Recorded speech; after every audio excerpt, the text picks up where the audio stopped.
Mentally or physically, success can be defined as getting up one more time after you've been knocked down over and over and over again. I'm T. Wood, and this is Triumphant Moments, where I highlight significant moments in life that are far beyond the surface to inform, encourage, and inspire people to triumph over their life's challenges. With me today, I have Corey Cameron.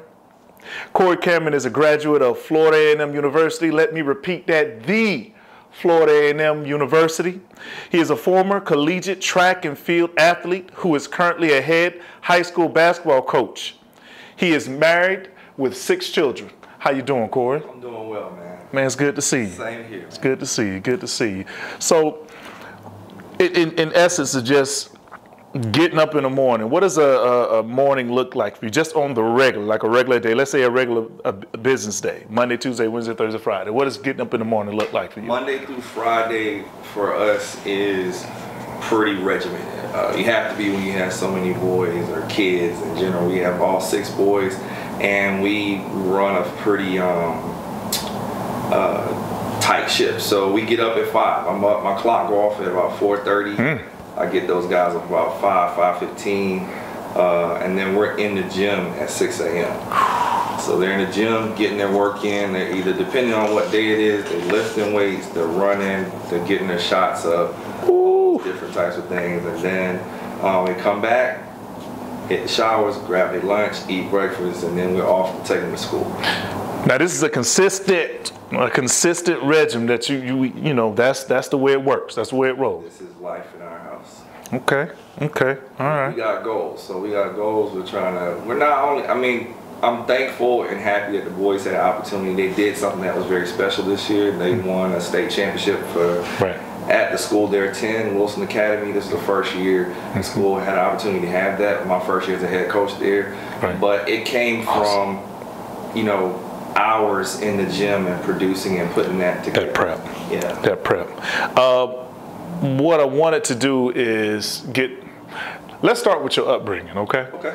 Now, if I'm correct, mother and father grew up mother and your grandmother? Mom and grandfather died, but grandfather was a big part of my life up until I was 15. So, my mother had a very creative way of getting her point across whenever I didn't listen. So, you know that next question is, you know how it is as a young boy, you know. We have moments where, you know, we go against the grain. So, did your mother, grandmother, grandfather have any creative ways of getting their point across when you wasn't necessarily falling in line or listening? Yeah, I mean, my grandfather, I didn't really get out of line with him because he was very much so, he just commanded so much respect as a man that I wanted to do the right thing. You know what I mean? So he was a preacher, as well as he was the actually VP of the longshoremen down in South Florida. Wow. So he was the guy that everybody wanted to be like and everything like that. So I just wanted to kind of walk in his shoes if I could. Wow. They were big shoes to fill. Yeah. But, you know, again, he passed away, and, you know, my mom did. I was troubled as a child. I want to tell you that I wasn't, because I got in trouble. I got suspended for school. I fought in the neighborhoods because, you know, when I was living with my grandma, it was a different situation than living with my mom. My mom's house, you know, we didn't live in the best area, and, you know, you got a lot of influences out there. So part of me wanted to be out there, but another part of me knew that wasn't for me. But sometimes I would kind of lean towards being a troubled child, you know, being in trouble, doing things at school I shouldn't be doing. Come on. And, you know, my mom had her ways of correcting that, you know, being stern and strict, and, you know, for her sake, I'm going to say she just put me on punishment. I was wondering if you was going to go there. Hey, my listeners, y'all just read in between the lines. Y'all get it. We're in a new day and age now. You know what I'm saying? Right. You know, so what's extremely interesting about that is if you were to describe some of the positive things that you learned that stick out in your mind from them growing up, what would it be? My grandmother was very instrumental in my life. Okay. Like, she made me believe I could do anything. You know, she had a way of just with her words of saying that, you know, something as simple as you're a handsome, tall, dark, and handsome young man. Wow. Now, I took that to the extreme, and I'm like, at that point, there's no one that can break my confidence to tell me that I was not an attractive guy. And I walked around with that air, even if I had on, you know, the not best shoes. I had on, you know, I used to have to wear Pro Wings, my man. So I mean, I had my $9 shoes from what we got the swap shop. You know, I didn't really have like I didn't have the, you know, the trendy clothing, right. But what I did have, I made sure that I felt good about it. That confidence. You know, because I felt like ever since I grew up, I felt like clothes didn't make me, I made the clothes. So, you know, that I give a nod to my grandma with that. And, you know, just in business, me being an entrepreneur in nature and in spirit, you know, I watched her. She had a store. She had a mobile shop. I see people have these pop-up shops. She was original pop-up shop, man. No. Hey. Helping her pack hats and dresses in the back of her truck and taking places, man. And we down in Miami in the clothing district, just going out hustling, buying. That's entrepreneurship from a. Yeah. She put that in me, man. Just watching her do it. So it's safe to say that you kind of gather maybe a work ethic from her. Yeah, definitely. It was definitely that never give up mentality. Always push through, and you know, just also growing up in church. My grandma and my mom was big on this too. They just would never let me not say I couldn't do something. Wow. You know, I transitioned from playing drums to playing keys, and you know, I didn't necessarily think I was all that good. Right. They made me think that I was the best thing around. Come on, man. And from that, you know, I just took a leadership role, and you know, as a 16-year-old, I built a band for our church. You know, we had keys, organ, drums, guitars. Like I'm getting my cousins, my friends who were like, "Bro, come on, man." As a 16-year-old. Yeah. I recorded my first album when I was 18, man. I think it's safe to say that they definitely planted that seed inside of you. Yeah. Because it takes confidence to even step out and even attempt those things. So would you not describe yourself as someone that was shy based on what you're saying? No, I wasn't shy.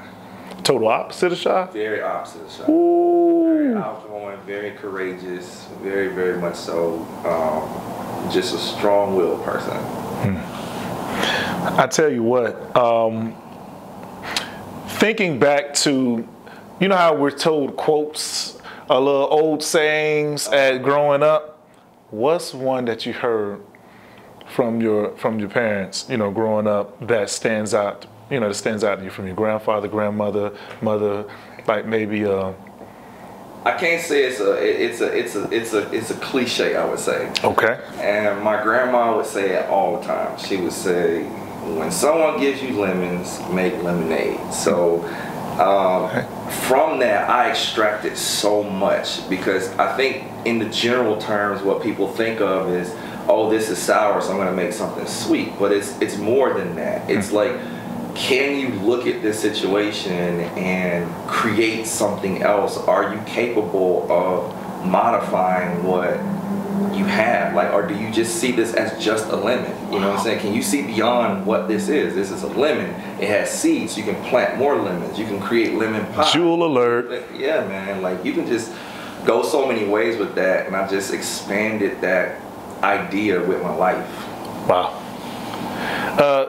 To all my listeners, y'all know how I do. There'll be moments, I can tell you right now, this brother's going to be dropping a lot of gems throughout.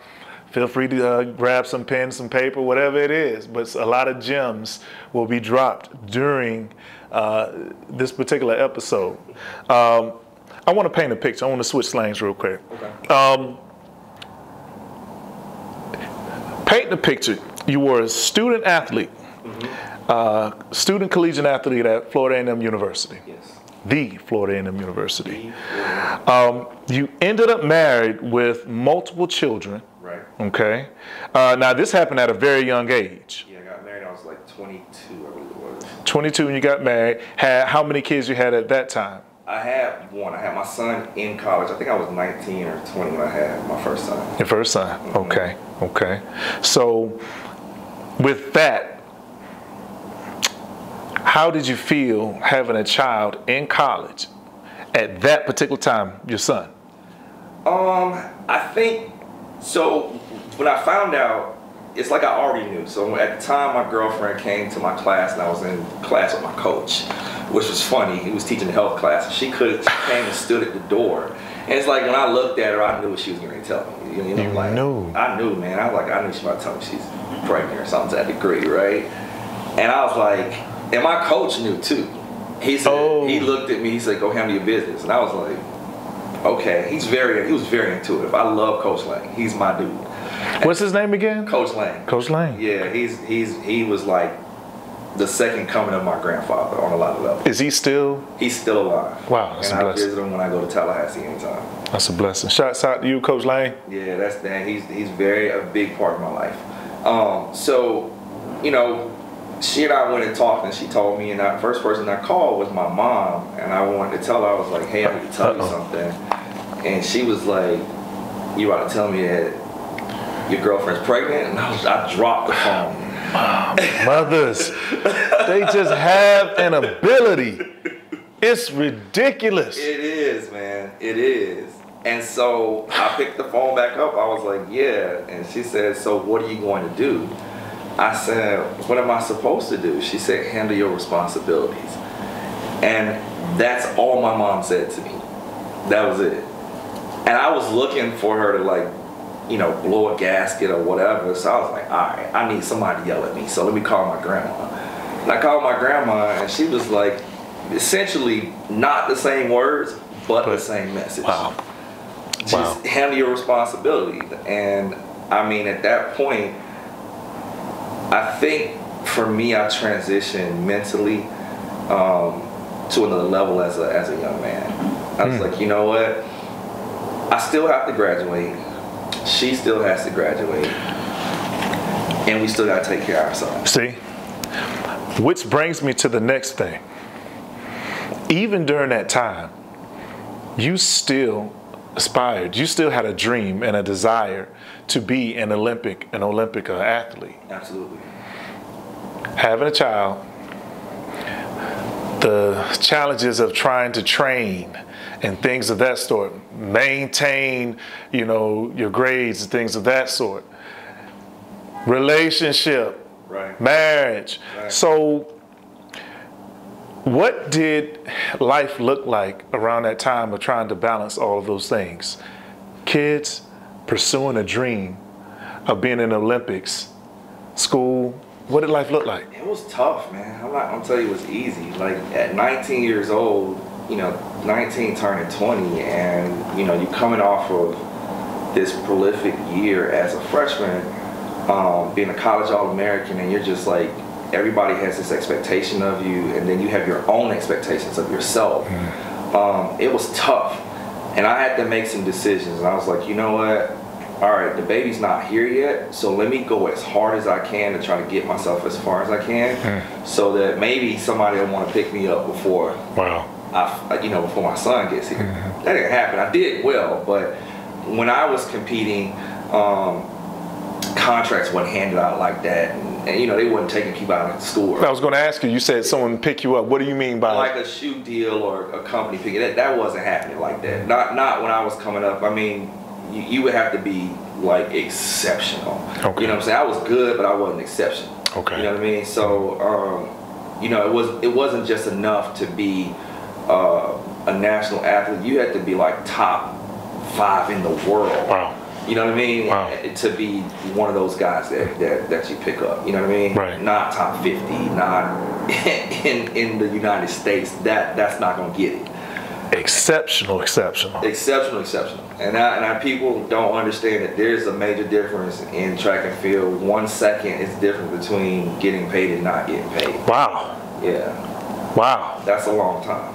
And now we're talking about, okay, the actual events, okay, those times in which you clock at and things of that sort. It can make that big of a difference.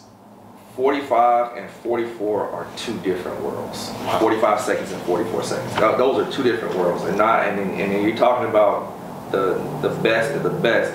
you know, they're low 44s running into 43 seconds in that range. And, you know, when I talk to just a novice about track and field, and I tell him when I run, he's like, oh man, you were right there, you're only 2 seconds away. I'm like, no, you don't understand that it's not right there. If I was right there, then I would be with Usain Bolt. We'll be both kind of, you know, making music videos right now.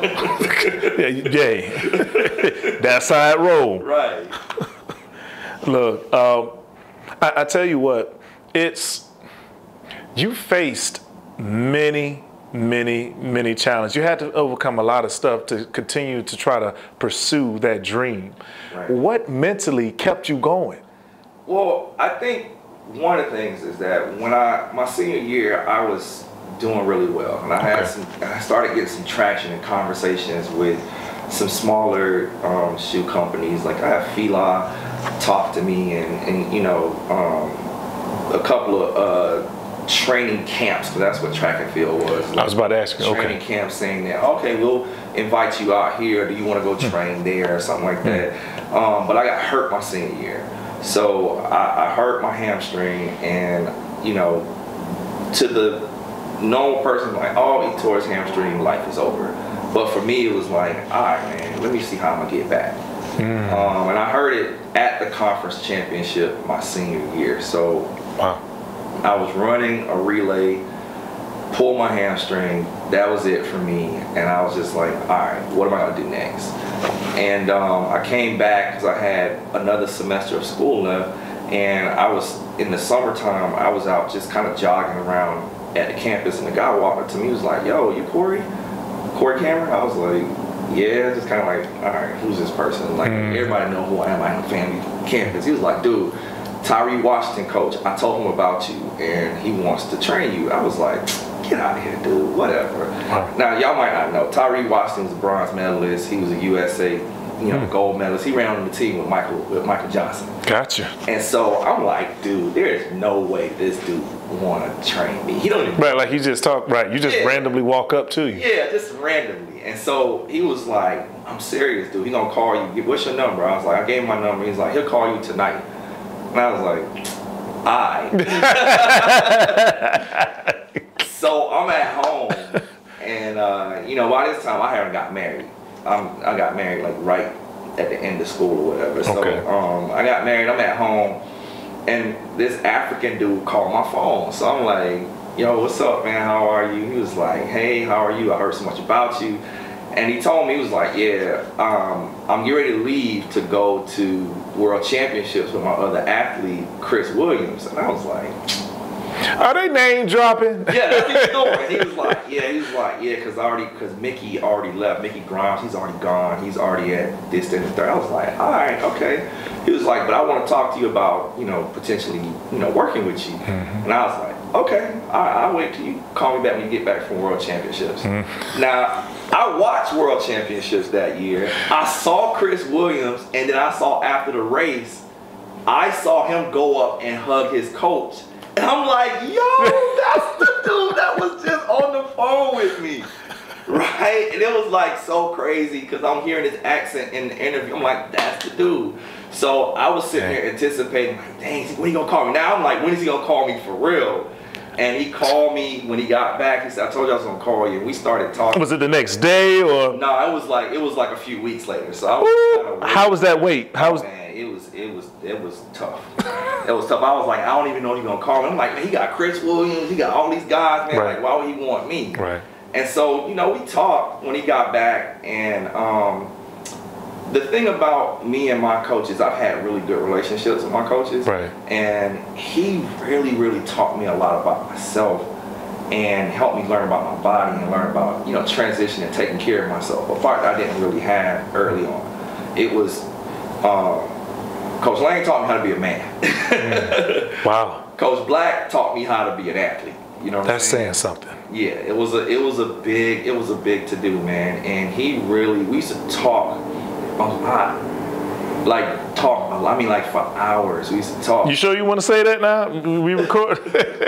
Nah, we used to talk a lot, man. He was a really good guy, really good coach. And I wasn't finished with school yet. And again, I had my son, and at the time, my wife, she was pregnant with our second son. Okay. And I was like, I said, I think I'm gonna just leave school. I'm not gonna finish. I'm gonna just go now. Because this dude, he's the truth, this the third. So I told my mom. Now, did child number 2 have anything to do with that decision right there? It had a lot to do with it, because I was like, I need to start making money. You know what I'm saying? I need to start making money. We was kind of living in an apartment, kind of hand them out, kind of doing our thing. She was working, she was doing an internship at the time, so we wasn't really making no money, just financial aid and scholarship, whatever we had left or whatever. So I was like, I'm gonna leave. That's what I was saying. My mom was like, no, you need to graduate. She said, because at the end of the day, if anything happens, you need to have your degree in your hand. Right. And so I talked to the coach, and he was like, this is what we're gonna do. I want you to start training. I'm gonna email you the workouts. I'm gonna email you the regimen. Get somebody to film your workouts, and you send it to me. So we was doing like video workouts long before the Zoom stuff came out. Yeah. For you young whippersnappers. Yeah. So he was so detailed in terms of the things that he saw from a distance. I was just blown away. Technique, are you saying? Just everything. Yeah, he was very technical. I mean, he designed my weight room regimen, my nutrition. Oh, wow. I mean, he was like all in my business, like my personal life. He was like, listen, before meet, 3 days before the meet, you can't have sex with your wife. I'm like, what? But I said, I don't know if anybody ever watched Rocky. Yes. When Mickey told Rocky, like, no, women is stacked for the legs. Like, I was like, all right, coach, whatever you say, dude. That see is real. Because I wanted it, you know what I'm saying? I was like, whatever it took, then I'm going to do it. And I remember my first event I went and ran, and after training with him, he told me that he was like, your first race you got to run 800. And I was like, wait, I'm a 400 runner. That's more than I normally run. He was like, I know that. And he was like, you got to do it. I was like, man, I'm not doing that. This is what I'm saying. Right. I was wondering if you said it out loud or just said. No. This is internal conversation. And so I was like, all right, I'm going to go out here and do it, man. He told me to do it. And I went to a track meet. It was a little small track meet at Florida State. And for whatever reason, it was rain out there. Nobody showing up. It's like a first meet of the season. There's nobody there. A little small meet. I'm like, man, there's nobody out here. Like, I called him. I was like, coach, there's literally nobody in my heat. There's just me. He was like, I don't care. Run it. And I was like, oh my God. So I'm warming up in the rain for an 800 meter race with nobody in it. I'm the only person, literally the only person in my heat. And my wife at the time was in the car with our 2 kids parked by the gate. Wow. Watching. And so they shot the gun, and I ran, and I'm running, and I hear her screaming, you need to run faster. And so I'm running as fast as I can by myself. And anybody that knows the 800, it's not easy to run that by yourself. But needless to say, by myself, I ran a 155, which, again, anybody know track, they'll say, like, what? And so I was so shocked. I called him, and he just started laughing. He just laughed. Sounded like he knew. He knew. He said that it wasn't about the 800. He said, it's about your mind. Come on now, jewel alert. He said, I'm trying to teach you that you're a lot stronger and a lot more than what you know about yourself. You don't even know it, Corey. Wow. And that messed me up. And I mean, he had me locked in like, yo, I'm gonna move to California as soon as it's over with. So I competed that year, just did whatever he told me to do. And I moved out to California, man, with all the aspirations and dreams and just ready to go 100%. That was actually the next question I wanted to kind of shift gears to. So you, again, you're at this time, 2 kids, marriage. So how did training, fighting to get to that dream, how did that affect marriage? So me being the optimistic person that I was, I didn't know, and being young, I could be honest with you, I didn't know how it was fair. I thought everything was good. In our world, you know, everything was good in my smooth. world. But I think as life went on, I found out a little bit more that actually wasn't good. Wow. There was resentment building up there. There was hostility built up and building up there. There was just feelings of not support there. And I think when I got to California, some of that began to come to a head, because what transpired is that at the time I was like, well, I don't have any money to like move my entire family. So I was like, I'm gonna go, you stay. That's what I said. And of course, on a young marriage, that's. How old were you at that time? I was like 21, 22. Okay. And that was a big decision I was trying to make, and a lot on her and me and the kids. And she was like, you're not leaving me with these 2 kids. And so, you know, we talked about it, and she agreed to it. But the conditions were that she was going to move to Michigan with her mom while I went to California, so she could have help with the kids. Okay, kids, all of them moved to Michigan. Her and kids moved to Michigan. I go to California. So I moved to California.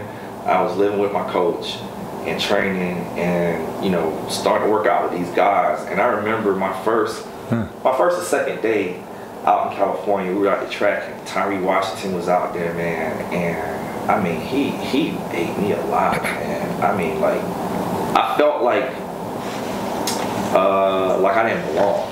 Whoa. Whoa. Now, are we saying physically, mentally? I just felt like I couldn't compete with these guys. Like, I got 3 Olympians, bona fide Olympians in the camp, and I'm there. And I'm nowhere they're running away from me. Wow. I'm used to doing that to other people, but I've never had that done to me. Wow. And it was like, it was an eye-opener, man. So I called my mom, and I said, Mom, I'm about to come home, man. I said, I can't do this. And she said to me, she said, do you remember when you first started? I was like, yeah, I remember when I first started. And she said, do you remember when you first started? I said, yeah, I remember when I first started running track. I do remember. She said, do you remember what you did when you first started?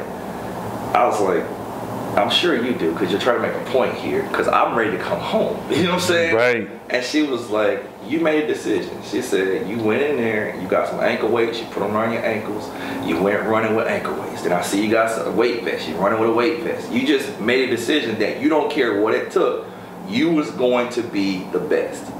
And she said, don't forget that, I'll talk to you later. Like, my mom had this real weird way of talking to me. It's like, she gonna give me it and then she gonna go and let me think about it. And so that night I woke up, about 10 and I went running. I went for a run, and then I came back, and I woke up that morning and went for another run. And then I went to practice, and I said, you know what? I gotta do what I know works for me. And I started going back to the things that I would do during that period of time. And then probably about 2 months later, I see myself like right there. You can feel it. I'm there now. Now it's like the conversation is, Coach, this kid running too fast in practice. And I'm like, nah, I'm just feeling good right now, bro. It's not about running too fast. I feel like I'm about to be that dude again. Like my mental state is getting there. My physical state is getting there. I'm in the weight room. I'm doing all the things that I know I should be able to do. I'm starting to do that now. And Coach Black used to laugh. He was like, I told you this young kid got it, man. He used to tell those guys that this kid, he got it. See, when you look at the steps and the preparation and the things that you did and the faith that you kept in pursuing that part of your life, as far as in that drive to be in the Olympics, let's change and switch gears on how it affected your previous marriage. Like, there seemed to be some disruption there. There was, because I wasn't as available. I'm in a 3-hour time difference between where she is and where I am.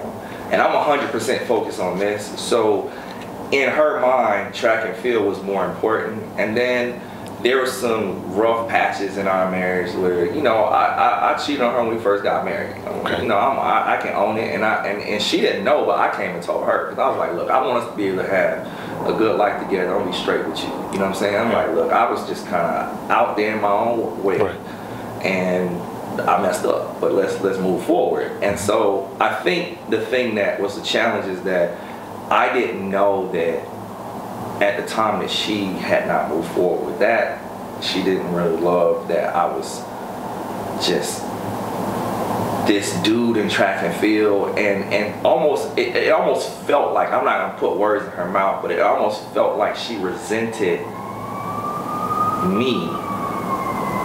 No, let me back up. I'm gonna tell you exactly what it is, because she did say it. She hated Corey Cameron. She didn't hate Corey, her husband, but she hated the persona of Corey Cameron, the guy that I had to put on to be that dude out there on the track or in the world. You see what I'm saying? Mm-hmm. You know, I could be vulnerable with her at the time, but it was like I had to be this dude when I walked out, because, you know, she couldn't understand what it was to be a dude or be a man, because she never had to have that responsibility of carrying it. Right. And I had to put on this persona and create this guy that seemed invincible to a lot of people. Was there pressure to be that? Some of it was, but some of the pressure I created on myself. Wow. Some of it I created on myself because I wanted something very badly, and I wanted to be the best. And that was just it. I was like, there's nothing that's gonna stop me from being the best. I don't care who comes, who goes. Like, I was just so focused. I had so much tunnel vision about being the best that sometimes I did overlook the small things. You know what I'm saying? And I can accept it and realize it. Right. I think the thing that was the most hurtful to me within the situation was that I don't think she fully understood that, and I thought she did. Wow. You thought? Did you wholeheartedly think that she understood that concept, or were you just more hoping that she did? I was hopeful. Okay. I was hopeful. The signs were there. Okay. I just decided to turn a deaf ear to it, turn a blind eye to it. And I'm like, yeah, we gonna get there. It'll happen. We gonna be on the top. We'll be this, that, and the third. But nah, that wasn't the case, man. It started to crumble because I ran into another adversity where I injured myself worse with the same leg in California, and it was like, at that point my muscle was purple because I actually tore it. Like, the last time I pulled it, I tore it this time. Right. And so at that point, you know, I think the thing that was the injury was hurtful, right, but her response to me was the thing that really just stabbed me in the heart. Really? Oh yeah. Oh yeah. It was the thing of, I wanted her because her major was physical therapy and she was studying to be a therapist. And I'm like, you're an athlete. There's your help right there. I'm like, you're an athlete, former athlete, therapist. I'm just like, I just knew that if anybody was gonna come back, we was gonna come back, right, and be stronger. Right. She was like, nah, I don't have you on that, dog. And it was more so, she just wanted me to be what I consider to be normal, just a normal everyday get up, go to work, come home. And I never was that guy, man. When you met me, I wasn't that guy. Wow. And I didn't know how to be that guy, nor did I want to be that guy. That's saying something. Mm-hmm. That's saying something. Even not desiring to be that guy, even if that's what she wanted. I'm saying, even if she expressed that, you still couldn't see yourself making adjustment to be what she desired, and from that perspective? I couldn't be that guy. I just couldn't. It wasn't in me to be regular. And even after we left California, came back to Florida, I went and got a job for a little bit to appease her and just try to take care of my family. I got a regular 8 to 5 job. And but I could not stop at least training because I was like, I can't just sit at home. So now you're saying that you could not, or you just refused to? I want to see what's the... I could not at first. It was like, because I wasn't training for anything at first. I would just come home afterwards and like, hey, I'm about to go for a run. I'll go for a run. I would go lift weights just to keep my body together. You know what I'm saying? Because I was like, I need to figure out where I am physically because, you know, that injury was so tough. Devastating. Okay. And it was mentally tough. So I just need to know that I can move again as a person. Wow. You know what I'm saying? Yeah. And so, you know, we went through that process, and before we left, when we were leaving California, she was pregnant with our third child. Number 3. Number 3. But unfortunately, in our move, we lost that child. Wow. So when we got to Florida, I'll never forget, we went to Florida, we went to go see my grandma and parents and all that stuff, and she came out and she was just devastated. My grandma went in with her because she had the miscarriage while we were there. Wait, how many months? So we're saying that it's some months that going by, and yeah, she was with child, and she lost the baby in Orlando while we were there, and so it was a tough time for us. And so, you know, me being the guy I am, I'm just, my heart is for my family. You know what I'm saying? And I'm that person. I'm just like, nah, we gonna be all right, and we could see another child. So I always call my third, which is actually our fourth child, I always call him my love child. Your love child. Okay. Because I was good because I didn't necessarily want any more kids, you know, but I was like, you know, I'm willing because, you know, I understand, you know, because I can understand her as a woman. If you lose a child, you know, you want to be able to know that you could do this. There's nothing wrong with you.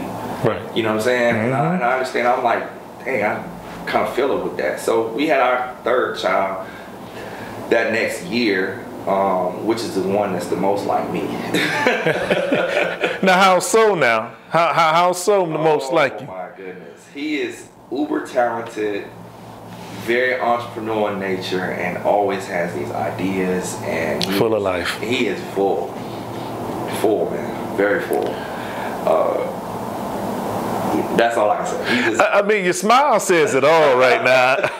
I mean, just to cut to the chase on that. I mean, when you look at it, if I'm right, there was a point in your life where you experienced homelessness. Yeah, so, you know, fast forwarding through my earlier years in my 20s, 26, because, you know, I pursued athletics for a while. I kind of left, came back, and my best friend was the one that kind of inspired me to come back. Okay. And when I came back to the sport, again, I thought I had full support, but I didn't. But my relationship, full support from my wife at the time. Wow. But we had a lot of other underlying issues that track and field just helped mask it. It actually brought it out more. Wow. It brought it out because, again, with the sport, you travel, you're going different places, and you get calls. And, you know, I had an agent that was like, you know, on me, wanting to give me a shot. Like, listen, man, I'm gonna crack the door. You got to kick it open. That's what he told me. You know what I'm saying? I'm like, all right. So, you know, he gave me a call. I'm gonna send you to California, send you his, this, and third, blah, blah, blah. And I was excited about all that, but she was like, I'm not excited about that. So anytime I had to get ready to leave, it was like this big argument. It's a huge argument. That could be real draining. It was draining, man. It was extremely draining. And so, needless to say, you know, fast forward, and our relationship just went crazy. Till one day I woke up and I told her, I said, listen, if we don't go to counseling, I'm going to walk out this door and never come back. Let me make sure my viewers can hear this, because this is going to help someone see that we all go through our moments. You communicated that, or did you think that? No, I verbally said this. I woke up that morning and I woke her up and I said that to her in our bed. If we don't go to counseling, I'm going to walk out of the door and never come back. And my biggest pet peeve for myself is that I never wanted to walk out on my kids because my dad wasn't there for me. That was a big part of why I stayed no matter what. even if I felt like it wasn't the right situation for me. I was like, I have to make this the right situation for my boys. And she and I went through counseling, we went through the process, but our relationship just did not get better. And it wasn't because it couldn't get better. There was a choice that was made that we chose that it wasn't going to get better. I mean, I felt like, I told her, I said, I can't work at this by myself. You know what I'm saying? You have to want to work at it as well. You know, I can't be the only one putting in the effort, making the adjustments, making the sacrifices, making the changes. I put things down. I said, listen, man, if track and field is a problem for us, boom, it's gone. If me doing this, it's gone. If that, it's gone. Like, I put down a lot of stuff, you know what I'm saying? And I said, I don't have to do those things. Like, I just want you to be happy. I want the family to be happy or whatever. So you took those steps to make those sacrifices that you thought that she wanted. Right. Or you thought was necessary. I thought was necessary. But the thing that I realized, I realized that it wasn't track and field when I started a business. You know what I'm saying? I started an accounting firm after I was done with running. Okay. I started an accounting firm, and I felt like, I was like, all right, this is a new thing, something different. Okay. But my mentality is still the same. It's going to require my attention. It's going to require me to work at it. It's going to require me to go hard at it. And that was a problem. I was like... Now, when you say that was a problem, you're saying that your work ethic, that same mentality that you took from wanting to be in the Olympics, that being targeted at, you know, and working in finances and things surrounded around it, being a business owner, you were taking that same work ethic, that same mentality. And that still was a problem. Was a problem. So I realized at that point that it wasn't the thing. It was, she had a bigger problem. And I had nothing to do with it. It wasn't me. It was something in her internally that she needed to deal with. You know what I'm saying? And again, some of that came out in counseling. You know, that's what the next question is. How did you come to the way you just explained that? Sounds like y'all had a conversation, you know, with a third party. Right. The counselor helped us navigate that space to understand that. And after months of counseling and et cetera, you know, we had like this moment where life blew up. I mean, it really blew up, and to say the least, it was this moment where our relationship, I came home late, or actually early. I came home early one morning. Which one was? Early one morning. Okay. I came home 6 o'clock in the morning. Okay. Listen. Okay. I stayed out all night on purpose. Wow. On purpose. This was purposeful. I was so upset. I said, if I go home, I don't know what I'm going to do. Wow. So I'm not going home. And I sat in my car. First I drove. I drove for like an hour or 2 hours. I drove far. I drove, I came back. I thought, and I said, I prayed, I was like, God, just don't let me act a fool when I walk in this house. Do nothing you regret, right? Right. And I walked in the house, and I met opposition in the face. It sounds like, if I'm hearing you, the moment you walked in, that negative energy, no matter how it was spewed out, that's the first thing you was met with. I was met with that. And I was met with it on some very just skewed information. I was at an event and my phone went off, and what she heard in the background was women in the background talking. And I was like, yeah, you did, because there were men and women at the event. And I said that, you know, I told you I was here.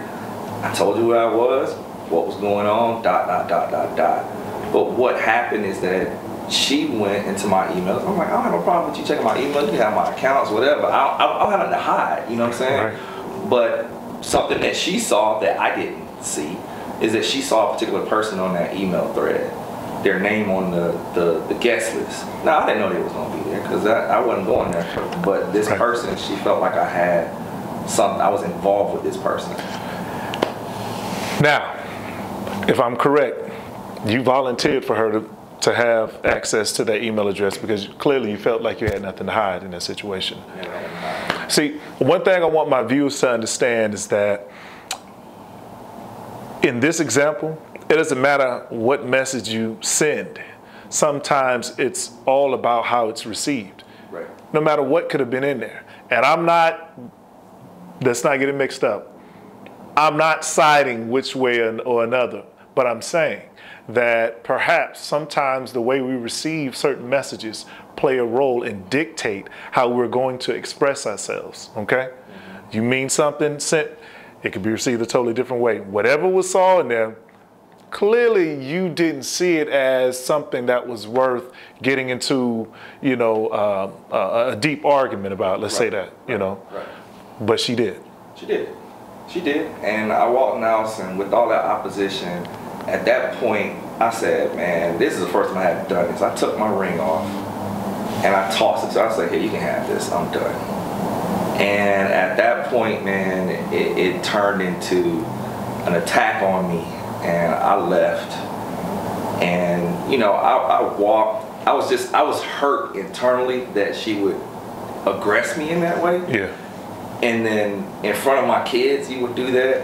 And so I walked out the door, and I called my best friend, and he was like, I'm gonna be around there, man. I'm gonna be over there in a second. I was like, cool, man. And she started taking my stuff and throwing it out the house, and throwing bleach on my stuff. I mean, she really a lot. I mean, it was like a movie.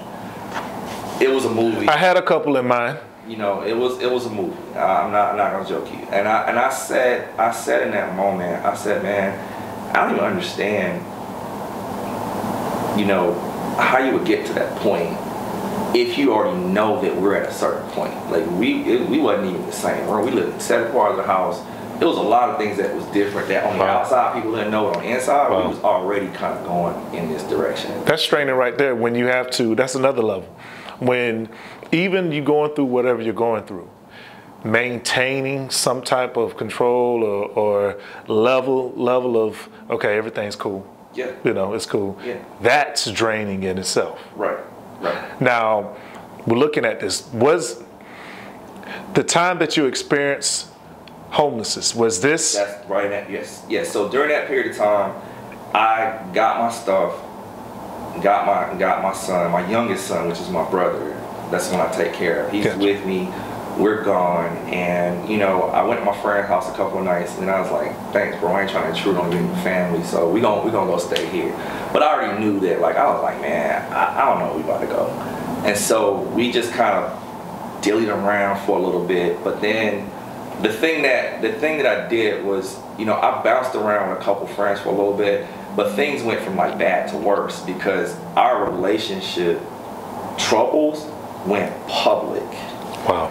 And it wasn't because I was saying anything. She went to my clients, my affiliations, and I mean, can I be honest? I'm just be honest for a moment. You can absolutely. And for a moment, my mom didn't talk to me for like 3 or 4 months.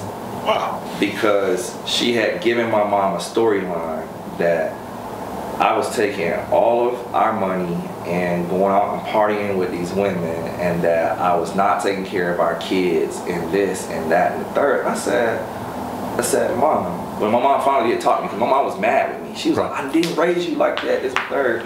And I talked to her, I said, Mom, had you ever thought about, how she's able to go on all these trips that she's going on all of a sudden? Mm-hmm. I said, I'm paying for the mortgage at our house.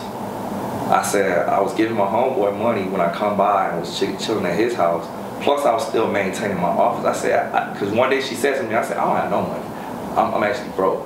You know what I'm saying? And I gave her, like, the money. Like, I emptied the bank account. I walked up to her, envelope, here, you take this 10 grand to take care of our kids. And then whatever else you need, I'll make sure I take care of that or whatever.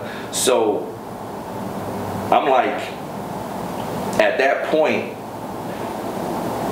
after about 2 months or 3 months of all this turmoil, my business went from doing well to no business. I don't have no clients. When my clients like, nah, I can't mess with you. They ain't saying it. They just like, you can tell by their behavior. Right. They just like, no, we're gonna do something different this time. We're gonna do something this time. We're gonna do, because nobody want to touch me at this point. It's like nobody wants to hear my side of the story. It's the woman's side of the story. That Corey is this dude. Again, if you think about it from this perspective, that the athlete in the mind of most people is this loose, out of control person that has all of these women and all these parts. Glad we're touching on this. Right. That's the perception of the athlete. That's a misconception. Very much so. Mm-hmm. Very much so. I was the opposite of that. You know what I'm saying? Mm-hmm. I was the opposite of that. Was I flirtatious? Yes. Right. Was I the guy that talked to everybody? That's the thing I want to do. I talk to everybody. Yeah. Yeah. Mm-hmm. And even in some circles that I was in, and, you know, there was this, someone came to me and asked me, I mean, not asked, they confronted me about 5 different women that I had no interaction with. And I was like, and I'm purposely not saying because I don't want to put the other. Right, you know, absolutely. But I was just like, yo, like, how you gonna even come to my face like that? Like, you act like you don't even know me. Like, you knew me before, and you thought I was this person, but now you think I'm this person. Like, which one is it? And I'm like, you know, I never put her out in the streets, put her business on the streets, and what her side of what happened in our relationship and what pushed it to that side. I was just very transparent. The only person I've been transparent with is my now wife, and I was transparent with my kids because they came and asked me. Because even my boys wanted to know. Yeah, the story they got was half truths. See, when it's put out there like that, clearly you have to find a way to make sure that your inner circle at least has a solid understanding of what's going on. Right. Now, is this what triggered? Here's the question I want to pose. Mentally, you've had nights of not being able to sleep in the house, and you have your kids. Me and my kids slept in my car. We slept in my office. I mean, for about 5 months, I lived in my office, and nobody knew. With how many kids? With 1 consistently, and the other 4 back and forth.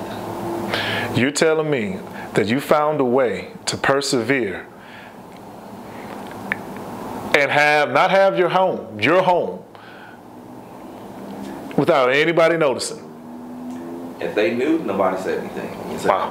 I kept my car parked in the back of my office or down the street. I told my boys that you're not to say anything. You just come in. We go in late at night, you know, after dark, and we leave early in the morning before light. And what the primary thing? 2 things. One, the primary thing that triggered this was the loss of clientele. So my financial state was a wreck. Right.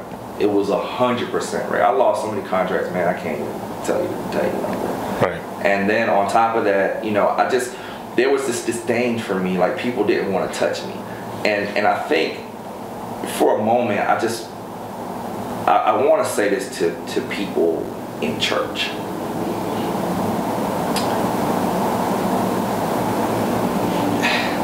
I think I learned more about church people versus people of God during this point in my life. There's a difference. There's a difference. It's not one particular church I'm talking about. I'm just talking about church people in general, because I knew a lot of people in churches around the city that I lived, around where I was from, and just their responsiveness to hearsay, and their responsiveness to, and just being judgmental. It took me to a whole nother level in terms of my ability to understand who I was and who people are, to be honest with you. You know, I went through a state of depression, and I was angry with people, man. I was like, dude, I can't believe that nobody's actually calling and checking for me. Wow. You know what I'm saying? I can't believe that people said some of the things that they said to me as if I had done something to her, but nobody could see where I was a victim. You know what I'm saying? Yeah. One day, dude, no lie, I was in my office. My car was parked out in front. And again, I'm trying to struggle to make things work. My car got repossessed, right? Dude came, hooked my car up, drove off. I walked outside, my car was gone. My truck was gone. Right. Now, the part that makes it sad is that I have my son there, but my truck didn't get repossessed because of lack of payment. My truck got repossessed because my ex-wife called and got it towed. Wow. Wow. And she could because her name was on the thing as well. Wow. And she took it to a mutual person that we knew, their place. And they didn't even tell me. And me and my son was walking. I was walking him to school, and I would walk to my office. These things that you went through from your previous marriage, and even the relationships that might have happened in between from that point, is it safe to say you've learned something from it? You've gathered something from your relationships before you're now?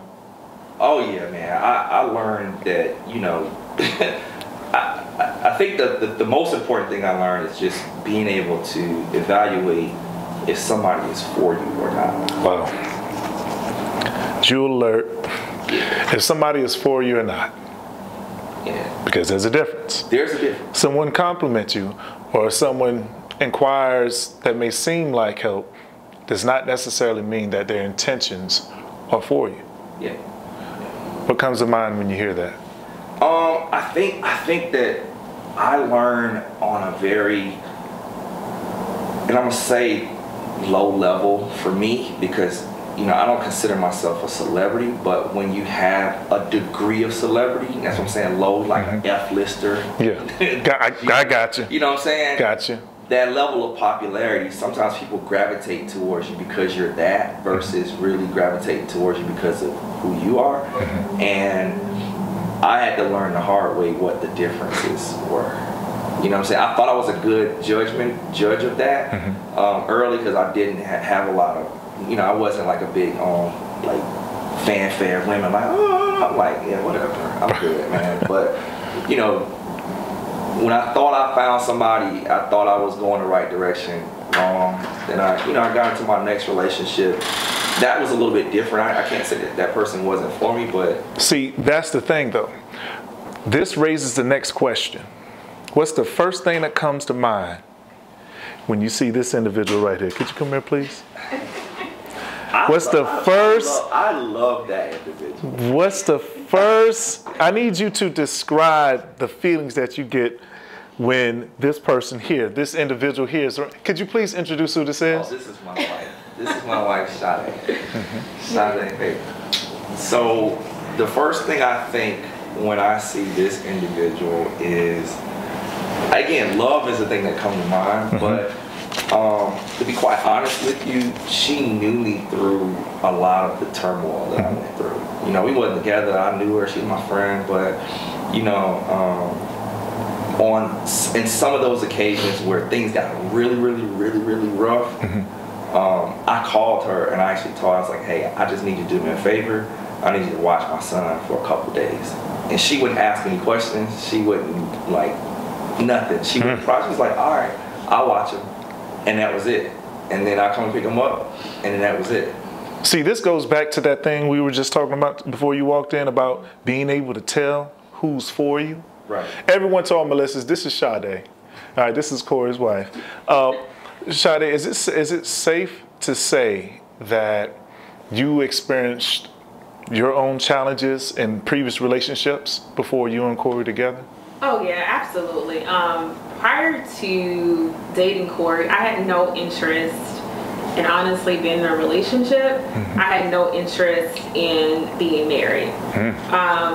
My past relationship, and I wouldn't say relationships because it was very, very few and far in between, Gotcha. wasn't the best. So it really didn't give me hope for being someone's wife or being in a relationship that I thought could ever be loving, that can be unconditional, that would allow me to be who I am, and be my authentic self. So when Corey asked, like, hey, what do you think about us dating? I was just like, nah, I'm good, you know? I just wasn't interested at all. But I wasn't interested because I didn't think he was a great guy. at the time, I just wasn't ready. I wasn't ready, I don't think, to open my heart to love. I wasn't ready to embrace what comes with being in a relationship. You know, I kind of like my independence. But aside from that, it's just I didn't have a reference for being in a good relationship. Wow. And when you say you didn't have a reference, meaning that previously you didn't have nothing to kind of compare it to? Or my experiences were not the best. Gotcha. I was young, you know, immature, thought I knew things that I didn't really know, you know, thought things was love that really wasn't love. So I just didn't have an interest. But he changed my mind. And I'm glad he did. So I'm glad I took a chance on love. So, in looking at it, when you all take a step back and we look at, there's going to be some, you know, couples listening in and watching in. Both of you had enough stuff happen in your previous relationships to where you easily could have just kind of let it go. Yeah. But y'all gave love a try again. Between the two of you, how did you find it within yourself to give love a try? What do you think? Is there any key factor that might have played a role in that? I would say for me, there were definitely external factors. Okay. My parents absolutely love Corey. What? Say what? In addition to that, my son was very open to Corey as a person. Wow. So to see him be able to have conversations that he wouldn't have with me, and for him to tell me, Mom, after some time, I feel comfortable with Mr. Corey, it made me feel like I was heading in the right direction. That's saying something. For a young man, yeah, you know, that's saying something. Hearing that, how did you feel at that moment? Oh, wow. I had heard that from him before. Wow. It was a little scary for me because I wasn't quite sure how I was going to let him go and allow another man to come in and to essentially be the father in his life. It's been he and I for so many years, and I was a single parent for so long. And so, I mean, he was a mama's boy, you know, and that's my baby that I wanted to, I wouldn't say shelter, but coddle him in some regards. Right. So Corey has helped me to teach him, in a sense, of how to grow up and to be a young man and allow him to lead. Come on. So that was challenging at first. I think, you know, what I would tell others is just give it a try. Trust your gut, pray about it, be able to have open conversations with your child if this is something that you want to pursue, but also be ready for what that may look like. The person you're dating is going to bring something different to the table. They're going to have a different perspective. And I get, sometimes I'm like, what you saying? You know, but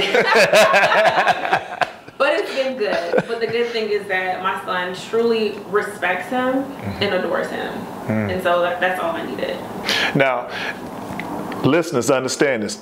That transition that you're speaking of didn't happen overnight. No, it did not happen. All right, so it wasn't a situation where, okay, we were, all right, then Corey pops along like, hey, all right, let's try it. Let's give it a try. How was that transition, that in-between time? Did you just section yourself off from everyone and just mentally you just wasn't hearing anyone that might have been interested in dating or anything of that sort?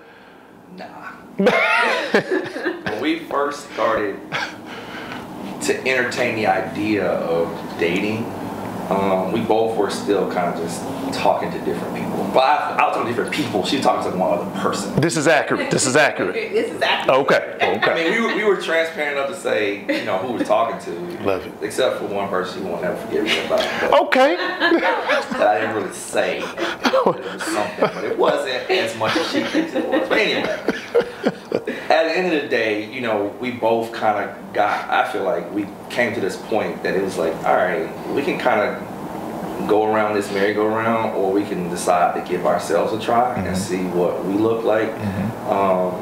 And the same with her. I talked to my kids, because my kids actually asked me. They was like, so we know that Terrion play with us and you coach him, but have you ever thought about like dating her, the mom? So they actually came at you and really vocal. Okay. Yeah, my boy's kind of, it was like, 'cause he could be like the other brother. It's like, what's wrong with one more, Dad? I was like, oh man, come on. Now I'm gonna tell you who led this conversation, the one that's most like me.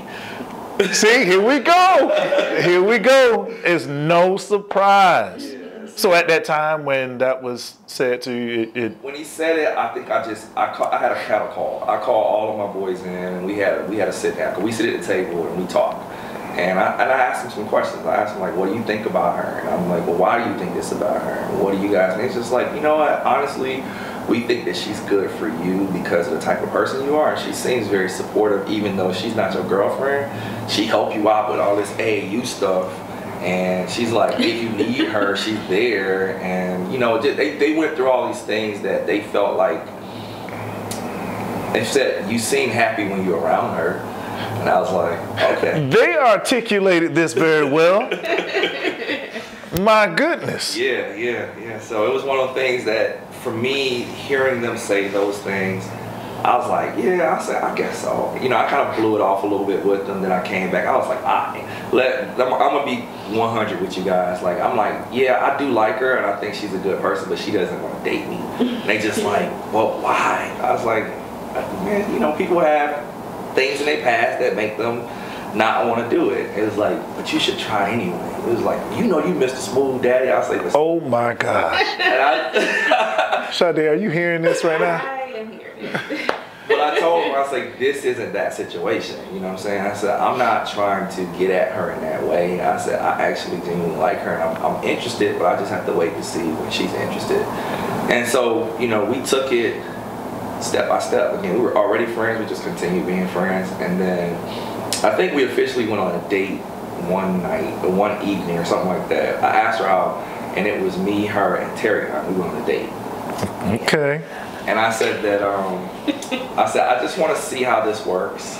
And so I can kind of see his response and read his response. And it was interesting because I opened the door for her, and he was looking like, that's my job. And then I pulled her chair. He was like, that's my job. Like, he had this look the entire time. Ooh-wee. And it was different because we were not in a coach-athlete setting at that point. So it was, he saw me in a different light. And needless to say, it all worked out. And then we eventually decided, you know, a few weeks later, like, all right, we'll try to date. Sade, in this particular moment, in that process, what are some things that might have been going through your mind as he opens the door? You know, the little things during that particular date. You know that. Like, oh, this is nice. You know. Yeah, I was like, okay, you know, I haven't, surprisingly, you know, kind of really had that experience in quite some time. So it was different, but it was also great, I think, too, I tell my son how to be a gentleman, but it was nice for him to see it in action as well, and kind of be a part of that initial experience. So there's a particular section of the show, which is where we're at, that I created called Encouragement for Free. Now, it's twofold now because you all as a couple, there's a specific encouragement for free I want you all to provide. There are listeners, there are viewers that are out there that have been through some ups and downs in their, you know, past relationships. And they're not willing to give an opportunity. The opportunity that you gave each other, or really, Sade gave you an opportunity. but there's a time that we won't give each other an opportunity to walk in that door and give love a try. So together, is there anything that you all can think of that is something that may be key for those who are having a hard time opening back up after all the things that they've gone through, to give, you know, a relationship a try? You know. I think I can speak from the perspective of maybe single mothers who's trying to find that balance between relationships and their children. I would say be open-minded, trust the process. Everything isn't going to be perfect, Wow. but you don't want to miss out on something that is intended for you by God. Wow. And be okay with what that looks like. You know, it may not be this picture perfect thing that you might have imagined, but it might be the perfect thing that God has imagined for you. I would say that. Jewel alert. Oh my gosh, gems being dropped. Look, so understanding that, I'm assuming that you second that motion what she just said. I second that and layer that with patience. Yeah. I think patience is the most valuable key in going into a new relationship or a new thing. Because as she's saying, all the things she's talking about, it may not be what you think, requires you to be patient. You know, it requires you to be patient and allow it to unfold. Because the flower, it starts out as this bud, and it takes time to grow into this beautiful thing. Right. If you're trying to rush it, you'll sometimes miss the process and the ambiance, just being able to observe the process of it growing. So I think for me, I was able to actually just watch our relationship grow into what it is now and looking forward to what it's going to grow into. So. Look at here. First off, you know, you haven't stopped smirking and smiling since you walked in. Let me put that on out there. But that was an encouragement for free for our couples. But overall in general, no matter what it is, something that you might live by, maybe a certain creed or something that you might have been told growing up. Overall, what is some encouragement? And that may not have anything to do with what we talked about today, but what is some encouragement for free either one of you can provide for our listeners outside of just the relationship, you know? I would encourage people to stop comparing themselves to others. Wow. What God has for you, it really is for you. Your journey is your journey. Your path is your path. And be okay with that. Wow. The thing I live by is, when I was telling you earlier that, you know, the name of the show, Triumphant Moments, I grew up in the Triumph Church. And the thing that they instilled in me, and my grandma reinforced this, is that you can overcome, subdue, and conquer all things. Right. And so for me, life is pretty much anything that's thrown at me, I believe I can overcome it, I can subdue it, I can conquer it, and I can be successful. I want all my listeners to understand, in summing everything up, you know, be able to understand that everyone's favor is different. So comparing yourself, you can slow yourself down doing that, because what's meant for you may be specifically meant for you, not necessarily meant for someone else. And then we're taking a step back. Being open to new opportunities is essential. It absolutely is essential. I want to thank y'all for participating in part of the show. I really appreciate y'all. It's a wonderful thing seeing Black love. Thank you. You know, I ain't mean to make nobody blush here, but look, thank you again. I want to say sometimes in life you must fail in order to succeed. But one thing must remain certain, that you never, ever, ever give up. It's Triumphant Moments with T. Wood.